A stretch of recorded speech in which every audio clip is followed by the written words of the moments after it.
At the same time, the crisis redefines in some ways what it means to be a liberal in New York, as people who see themselves committed to aiding the poor think that the only way to do so is to shift city policy to court investment.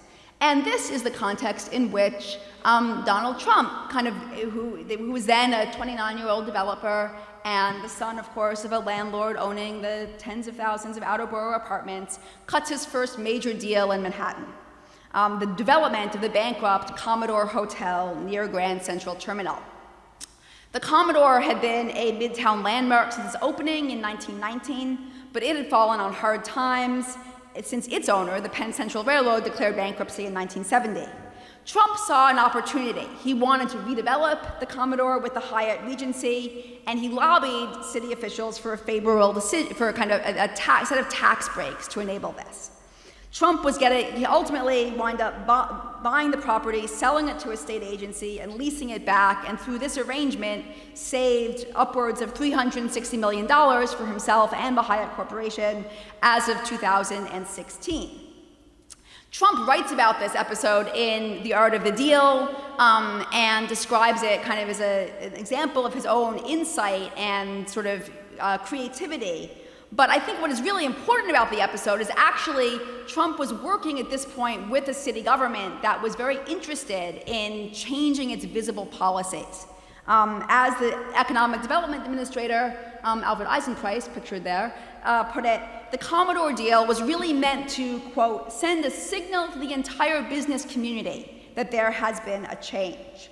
Or, as Governor Carey said when the ground was finally broken on the development 2 years later, New York in the past had failed to give business the kind of incentive and support it needed to flourish, but that day is past. So the city government is actually very interested in promoting, making possible, and kind of celebrating these kinds of tax breaks and these kinds of tax arrangements. And it should be noted that these kinds of corporate subsidies expanded greatly in the city's budget and today continue to account for about $3 billion of the city budget. So the crisis era did not just only lead to pain for some New Yorkers. It meant an easier city and a more welcoming city for the wealthy in a more general way.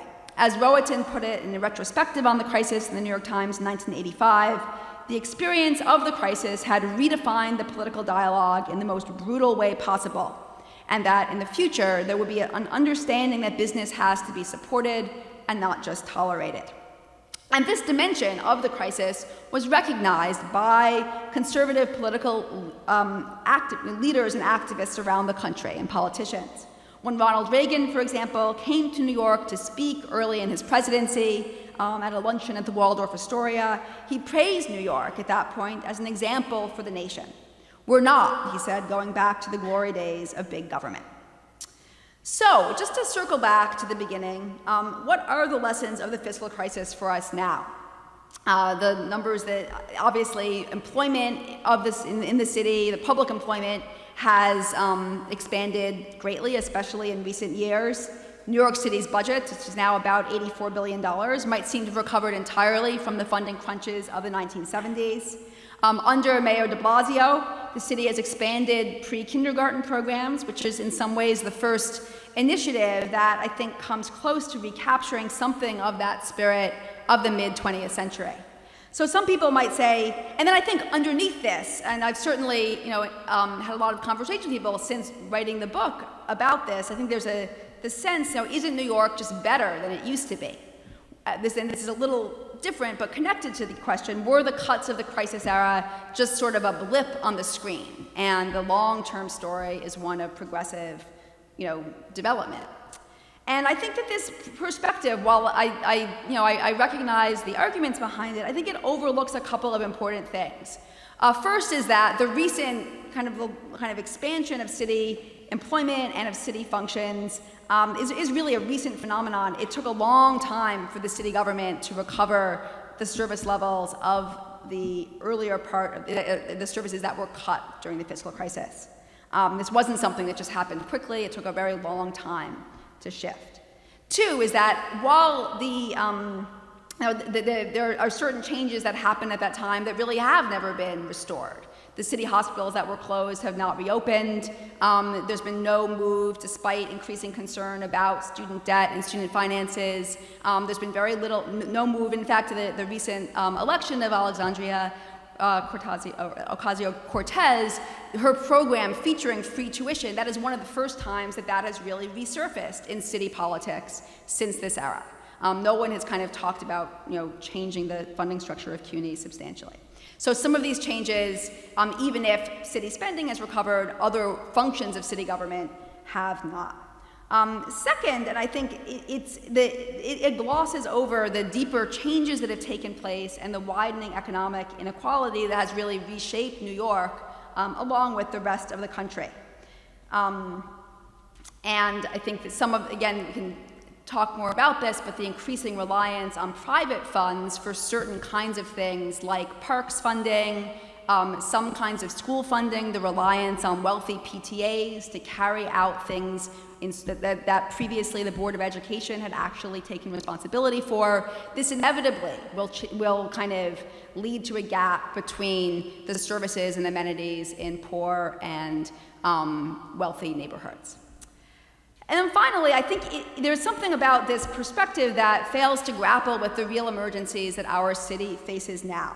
The humanitarian crisis of homelessness and the larger problems of the housing market that it points to, the various issues of our transit system, the inequalities of our public schools.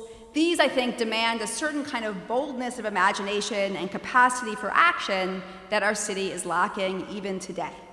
And then finally, many of the things that happened in New York were carried out to a much larger extent in other parts of the country. Cities that have actually simply lost library services altogether, where public sector workers earn around the minimum wage, where fire departments have in fact been privatized, where teacher salaries have been cut so much that teachers are working second and third jobs, and we see the kinds of walkouts and protests that swept the country, for example, this past spring. For in the end, I think these questions about public finance, maybe this is true of finance in general, are really questions about the priorities of our society as a whole. Can we pay billions of dollars for weaponry or hundreds of millions of dollars to developers building luxury condos but actually not afford the pensions of our public servants, fire protection in our cities, art and music in our public schools? What are the relationships between the funding shortfalls that city governments face today and 2 generations of assault on the idea of the public sector and anti-tax politics that go with it?